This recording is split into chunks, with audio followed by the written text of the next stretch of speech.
vou ler 2 versículos apenas, um no livro de Provérbios e o outro no livro de Hebreus. Provérbios, capítulo 20,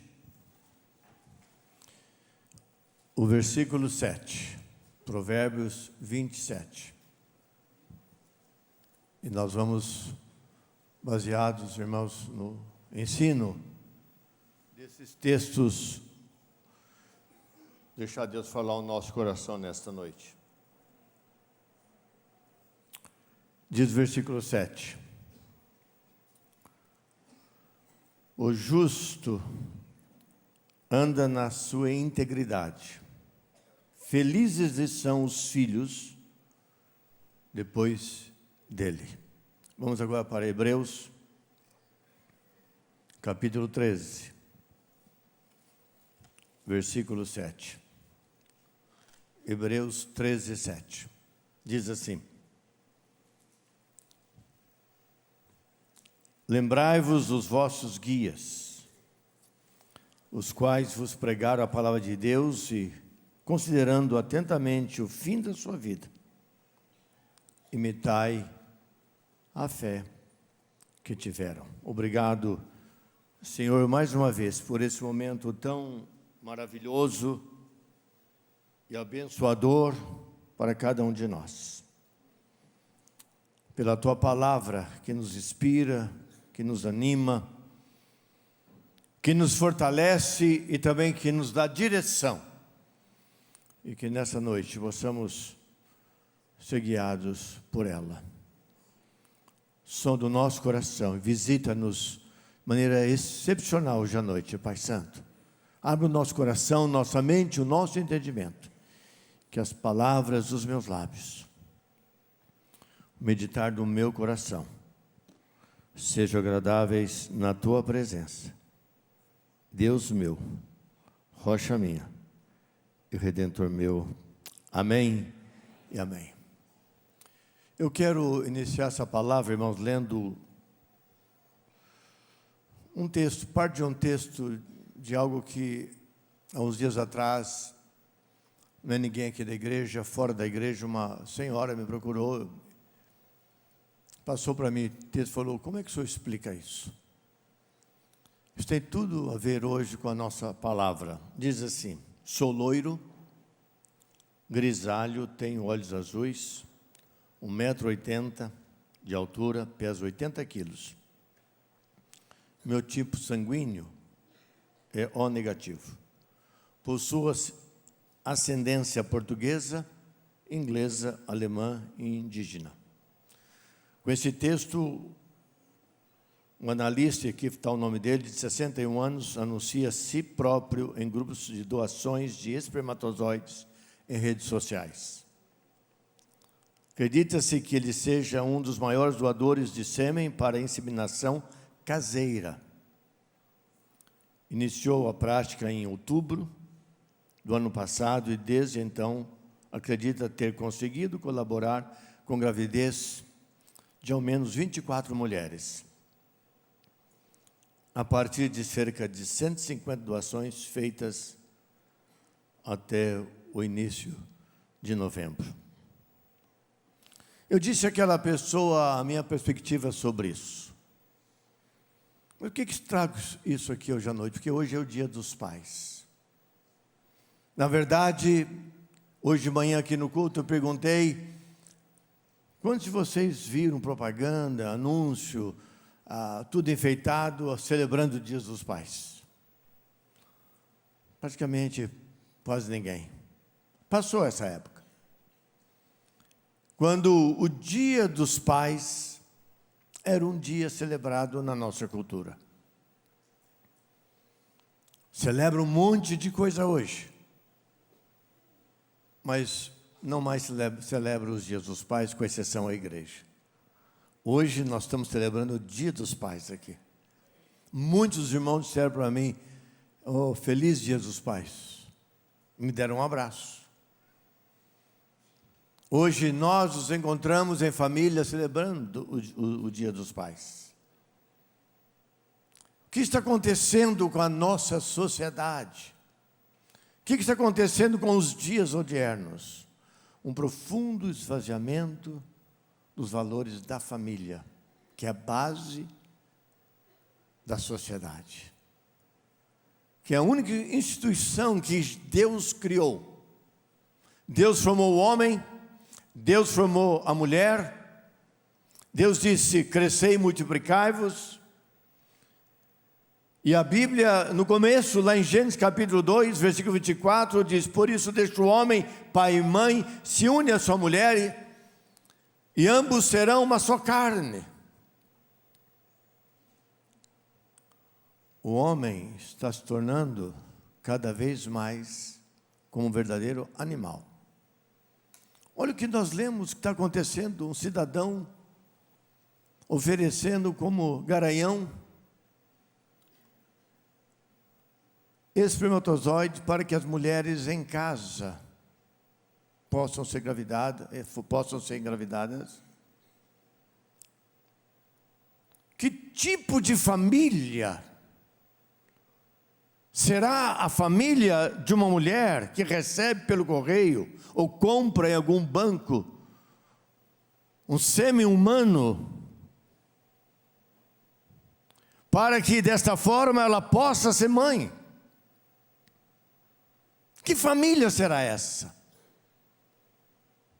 A verdadeira família é a família nuclear, é a família criada por Deus. É o pai, é a mãe, são os filhos. Pais que educam os filhos. Filhos que são discipulados pelos pais. Filhos que nascem, crescem num ambiente equilibrado de amor, de um modelo, de respeito, com limites e com encorajamento. Graças a Deus, porque a igreja ainda existe. E porque ela celebra o Dia dos Pais.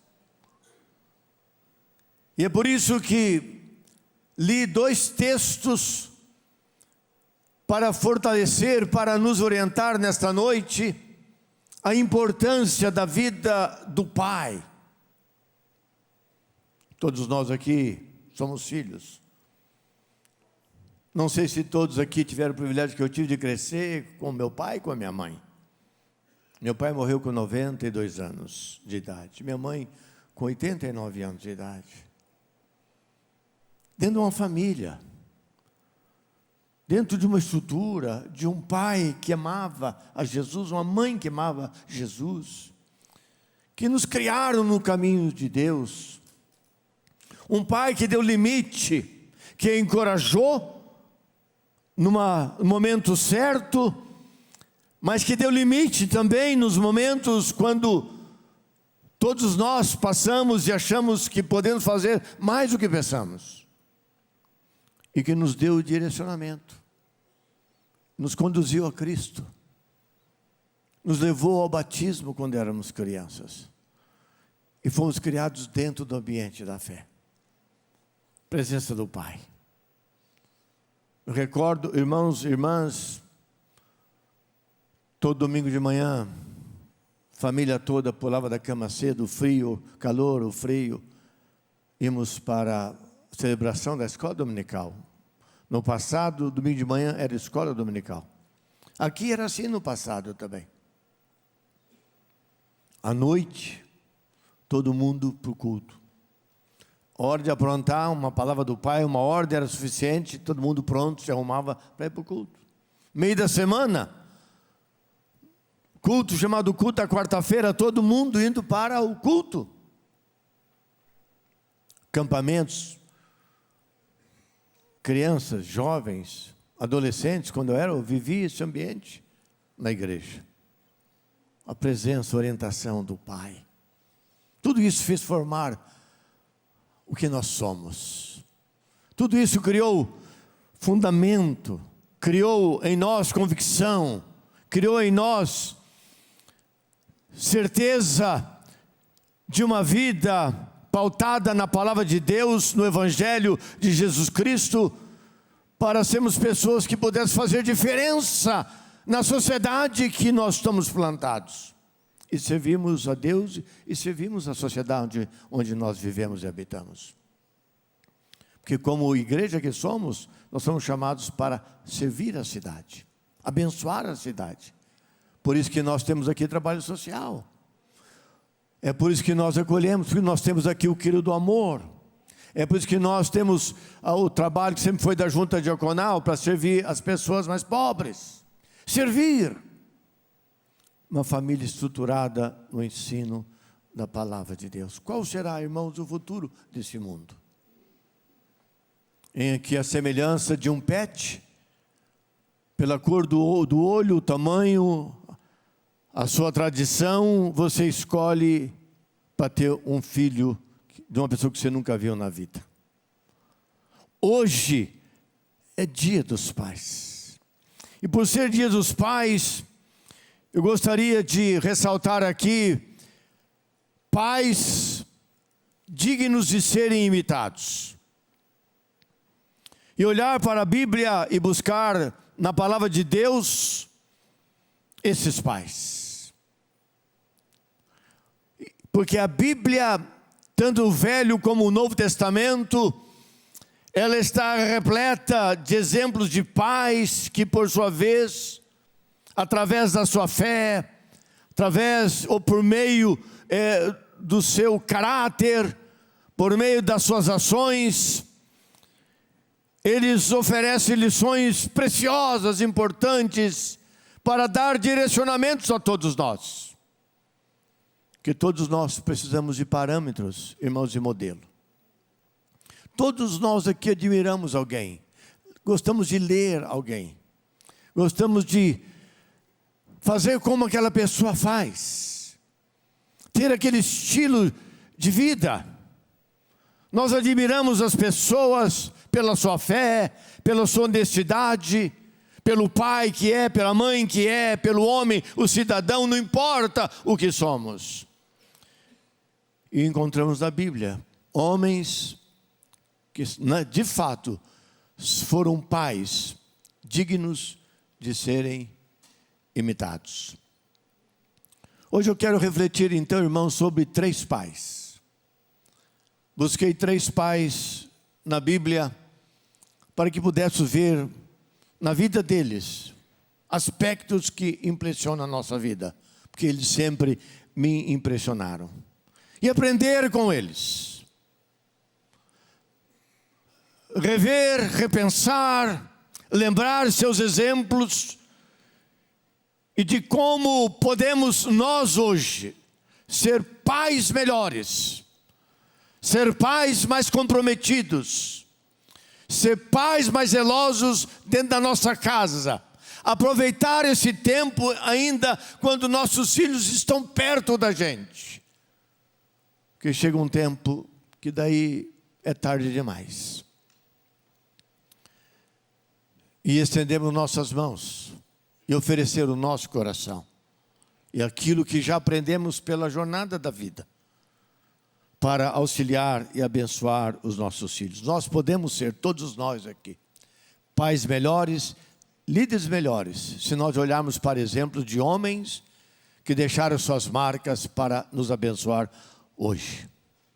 E quero começar com aquele que foi o pai da fé, chamado Abraão. Abraão é uma figura central na Bíblia. Na verdade, Abraão e a sua história, o seu relacionamento com Deus é central no cristianismo. Todos os grandes teólogos do passado estudaram muito a vida, os atos, as ações de Abraão, porque sabemos que todos nós aqui somos descendentes de Abraão. Todos nós aqui somos filhos de Abraão. Quando chega em Jesus Cristo e todas as gerações antepassadas, em Cristo Jesus, da linhagem de Judá, de Abraão, Jesus Cristo. Abraão traz uma marca profunda na nossa vida. Em Gênesis, no capítulo 18, versículo 19, se trouxe a sua Bíblia, Você pode abrir, que não você não lê a Bíblia nem em casa e nem na igreja. Êxodo capítulo 18, versículo 19. Desculpe, Gênesis 18, 19, que diz assim: porque eu o escolhi para que ordene a seus filhos, Deus dizendo a Abraão, e a sua casa depois dele, a fim de que guardem o caminho do Senhor e pratiquem a justiça e o juízo, para que o Senhor faça vir sobre Abraão o que tem falado a seu respeito. Este é um texto que mostra e descreve a importância, o valor deste homem. E deixa muito bem claro, é para guardar o caminho do Senhor. O versículo é claro, é para praticar a justiça de Deus, para compreender o valor de Deus e todo o plano de Deus em toda a redenção, desde o início até a consumação. Abraão é um grande modelo, e é modelo de pai. Abraão, por isso, foi chamado o pai da fé. E precisamos nos espelhar nele e fazer a nós mesmos a pergunta: eu tenho sido um pai de fé? Eu vivo uma vida pela fé? Meus filhos veem em mim fé? Ou eu vivo e ajo por mim mesmo, pelas minhas forças, pelo meu dinheiro, pela minha capacidade, pela minha inteligência, pelos meus diplomas, não importa o quê? Ou sou um homem que trago no meu coração, por causa do Evangelho que foi plantado no meu coração, os valores de um homem como Abraão. Aqui está um homem que, quando estudamos a sua história e lemos a história da sua família, ele deixa duas marcas profundamente marcantes. A primeira é a sua fé.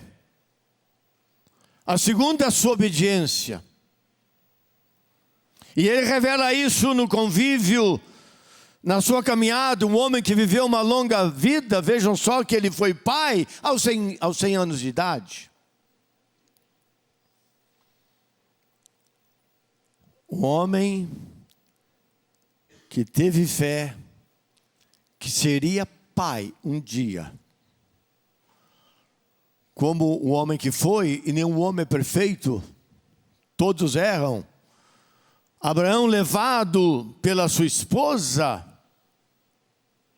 ele quis encurtar o caminho e entrou pelo erro. E coabitou com a escrava, a serva de Sara. E nasceu Ismael. Não era Ismael a promessa. Era em Abraão com Sara. O filho era o filho fruto do relacionamento gerado, feito, selado por Deus. Abraão e Sara. E esse homem não desistiu, ele creu. Quando Paulo cita Abraão, especialmente na sua carta de Romanos capítulo 4, versículo 8, ele disse que Abraão, contra a esperança, ele creu. Humanamente falando, não havia mais esperança, nem idade mais. Por mais que os homens viviam mais anos do que hoje. Mas ele creu contra a esperança. Eu serei o pai das multidões. Eu creio na promessa de Deus. E ele esperava um dia ver o seu filho. Que está o exemplo, irmãos, de um pai que vive pela fé. Que modelo para você e para mim. Nós vivemos uma sociedade que está, na verdade, levando todo mundo para o secularismo. O homem, ele é forte em si, na sua aptidão, na sua capacidade. Ele não depende de Deus, ele é poderoso em si mesmo. Ele pode quase todas as coisas. Mas nós, como cristãos, lemos a Bíblia, sabemos que não é assim. Nós precisamos viver na fé. A fé de que Deus vai mudar a situação nossa. Que Deus vai mudar a situação da casa. Que Deus vai fazer um milagre na família. Que Deus vai trazer de volta o filho. Que Deus vai restaurar o casamento. Que Deus vai gerar cura na casa. Isso envolve fé. O segundo aspecto, irmãos, da vida de Abraão foi a sua obediência. A partir do capítulo 12 de Gênesis, nós encontramos Deus dando uma ordem e ele obedecendo. Sai da sua terra, sai do meio da sua parentela e vai para uma terra que eu vou te mostrar. Abraão nem pediu um mapa para onde eu vou. Eu vou para a direita, vou para a esquerda, vou para o sul, vou para o norte, para onde eu vou? Para o leste, para o oeste. Ele dependia em obediência totalmente de Deus e ele obedeceu a Deus e saiu. E Deus foi conduzindo a vida dele. E mais tarde, quando nasce o seu filho, sua esposa tinha 90 anos, ele já tinha 100 anos. E o menino agora já era crescido, já era adolescente, quase tornando um jovem. Deus pede a Abraão o filho da promessa. Se Deus tinha uma promessa em Isaac, que daria continuidade àquilo que Abraão era e fazia, e essa é a tradição no Velho Testamento, por isso era importante ter um filho, como antigamente o nome da família constituída era o nome do marido, como é até hoje na cultura norte-americana, a mulher se casa, ela perde o sobrenome. E ela, se o marido é Smith, ela passa a ser Smith como marido, a casa dos Smiths. Agora, filho criado, um filho bonito, um filho extraordinário, um filho obediente. Deus chama Abraão e pede esse filho a Abraão. E não só pede o filho, mas ele pede algo, irmãos, humanamente quase que impossível de fazer. Fazer uma cerimônia, um holocausto. Oferecer com o sangue do filho, o próprio pai. Matar o filho, oferecer o filho, o sangue do filho e adoração a Deus. Que obediência. O que Abraão faz? Abraão chama Isaac. Fala, Isaac, nós vamos adorar o Senhor no monte. Ele leva o carvão, ele leva a lenha, ele leva o facão, ele leva tudo. Uma viagem longa, depois de alguns dias, o filho caminhando com o pai, fala, pai, nós estamos indo lá para o holocausto, pai, mas nós temos aqui, nós temos a lenha, nós temos o facão, nós temos tudo aqui, mas cadê a ovelha para o sacrifício? E Abraão responde, Deus proverá para si, meu filho. E eles caminham. Minha impressão, irmãos, que Isaac não entendeu a resposta do pai. Mas eles caminharam. Chega ao lugar, o altar é edificado. E ele fala, filho, Deus pede que eu coloque você sobre esse altar. Amarra o menino. Ele pega o cutelo, a faca, o facão, para fazer a oferenda. E quando ele levanta a mão para obedecer a Deus, antes que descesse a mão, Deus diz, Abraão, olhe para trás. Diz que ele olha para trás. E ali estava um cordeiro, que Deus enviou através dos seus anjos.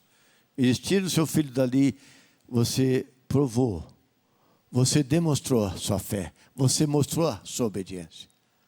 E ali ele faz o sacrifício.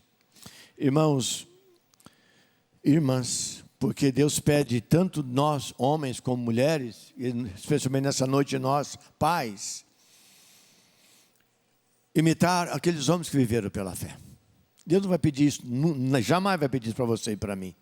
Mas Ele vai pedir para você e para mim a nossa obediência a Ele, nossa lealdade a Ele, nossa entrega a Ele, o nosso coração para Ele, o que nós temos para Ele, tudo para Ele.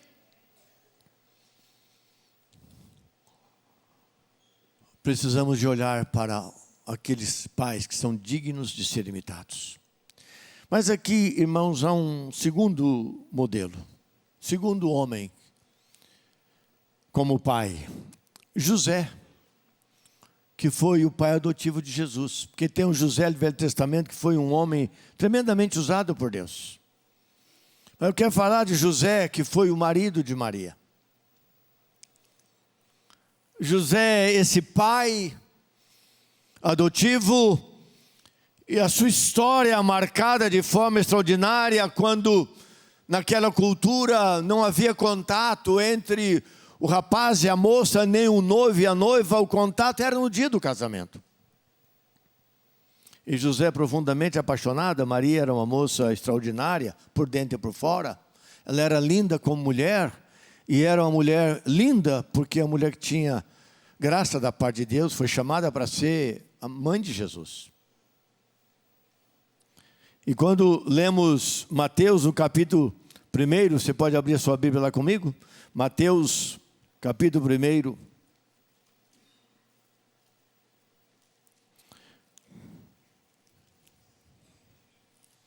Versículo 18. Ora, o nascimento de Jesus Cristo foi assim, estando Maria, sua mãe, desposada com José, sendo que tivesse antes coabitado o relacionamento sexual, achou-se grávida pelo Espírito Santo. Versículo 19.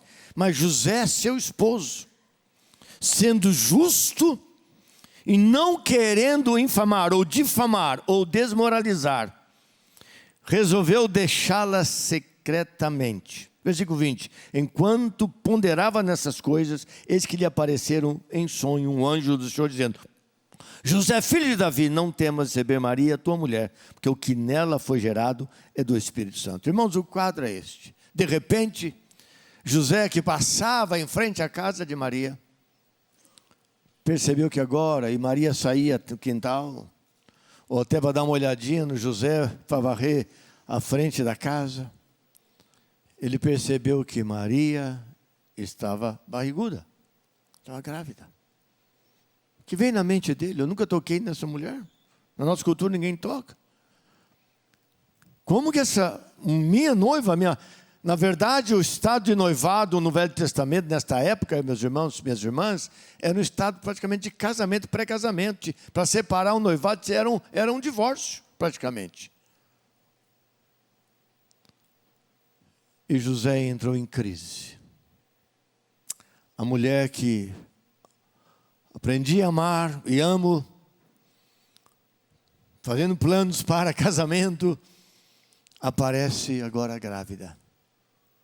José tinha dois caminhos.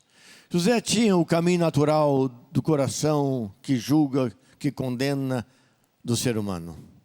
É o que vem à nossa mente. Como nós gostamos de julgar e temos alegria de ver o sofrimento, o outro em crise, em sofrimento, em caos, na lama, destruído e derrotado. Vocês já perceberam como as pessoas gostam de dar fofoca? Uma coisa boa, você demora para falar para o outro, mas uma fofoca, a primeira coisa que você vai é falar: você está sabendo o que está acontecendo? Eu tenho um negócio para te contar. O que é? Aí a curiosidade cresce. José poderia, na verdade, ter destruído a vida de Maria. José poderia ter colocado uma nota no jornal de Nazaré. José poderia ter denegrido a família de Maria. Mas o texto diz que ele não quis difamá-la. José não queria sujar o nome dela. Então diz o versículo 19, ele resolveu deixá-la secretamente.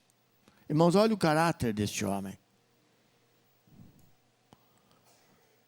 Eu vou embora com o meu sofrimento, eu vou embora com a minha decepção para um lugar bem longe. Eu vou deixar que ela toque a vida dela e cada um fica no seu lado. Enquanto José planejava ir embora, talvez até quando ele tinha até iniciado a preparar a sua mala, contar para a sua família, vou fazer uma viagem e não voltaria nunca mais. Naquela noite, antes de sair de viagem, diz que o anjo lhe apareceu em sonho. O anjo visitou José.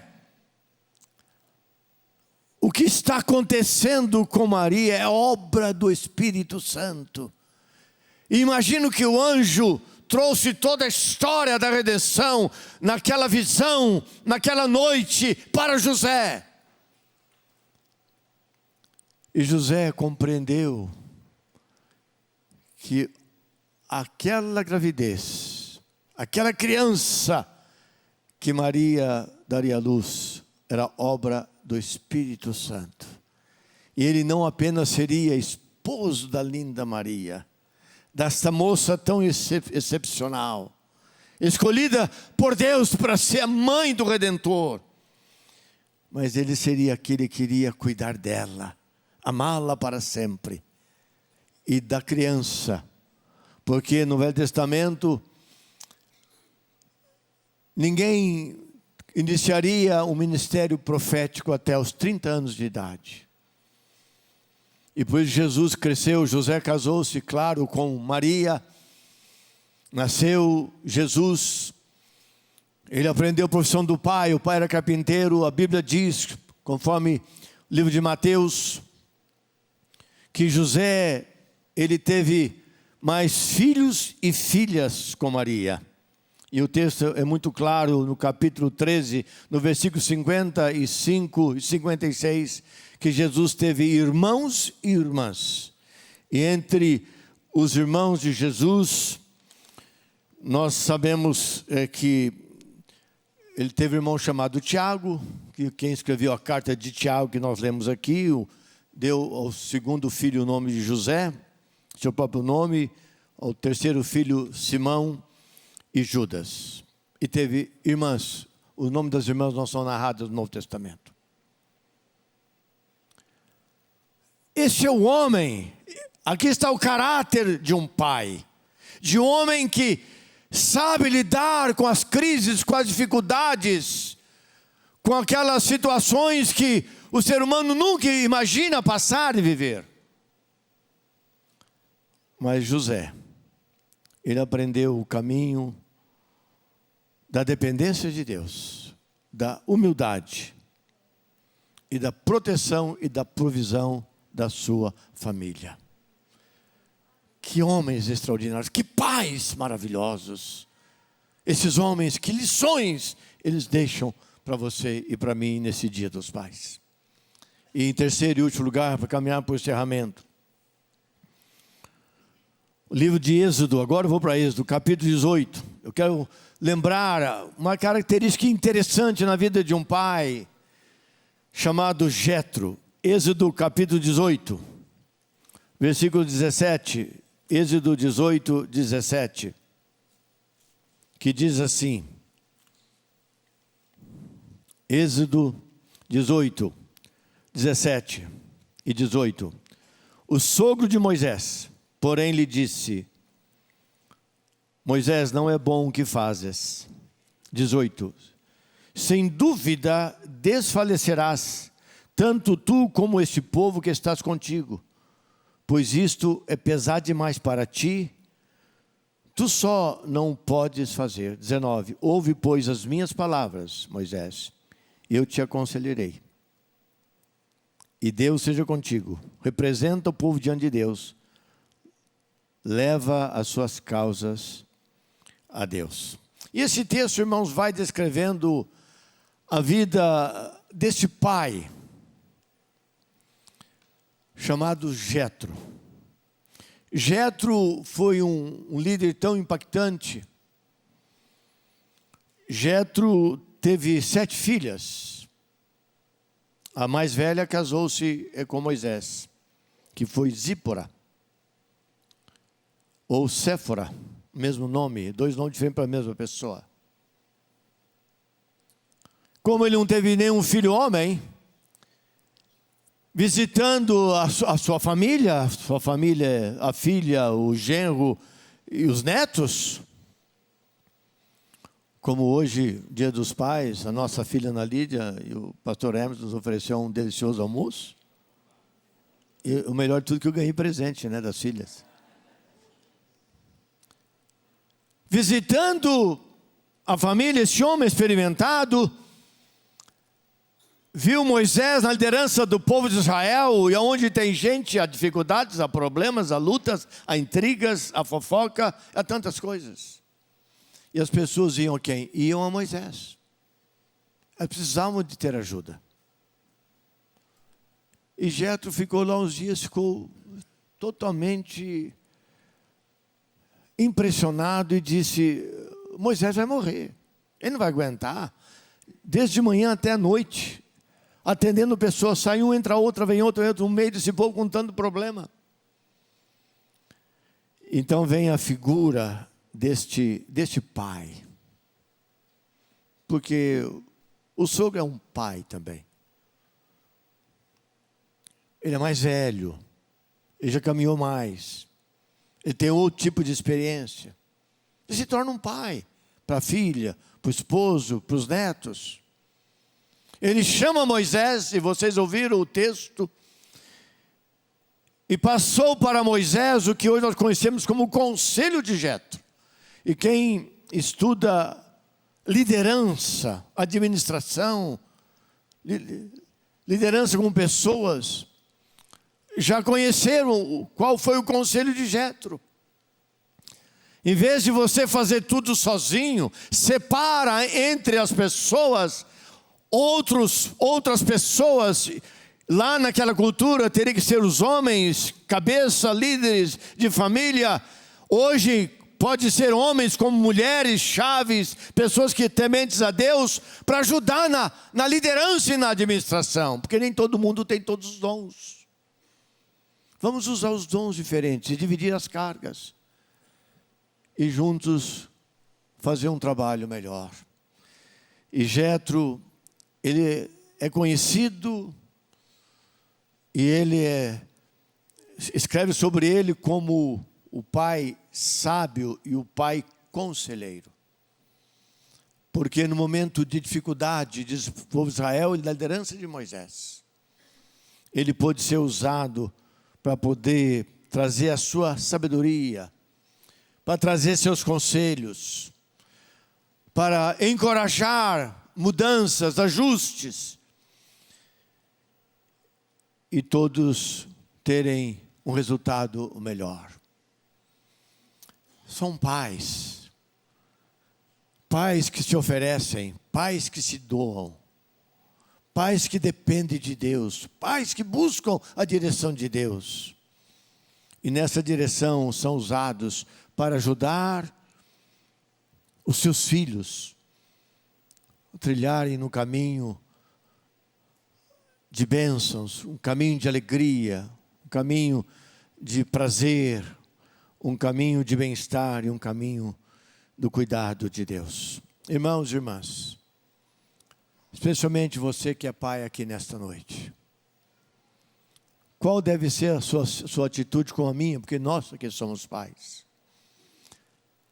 Vamos olhar para esses homens. A Bíblia tem outros exemplos, mas estes são maravilhosos e tremendos na nossa vida, e que nós possamos seguir, absorver, aprender com esses modelos, com esses homens, com esses exemplos bíblicos, permitindo então que Deus nos guie de uma forma sábia, abençoadora, como pais, e para sermos pais segundo o coração de Deus. Hoje, esta figura, nessa sociedade, nesses dias que nós vivemos, se torna uma figura muito importante e muito chave, para que a família cresça e seja abençoada. Que Deus abençoe você, pai. que você dependa do Senhor. Busque o enchimento do Espírito Santo na sua vida, Pai, para que você tenha a condição e a condução correta na formação, na liderança do seu lar. E que Ele nos abençoe. Amém?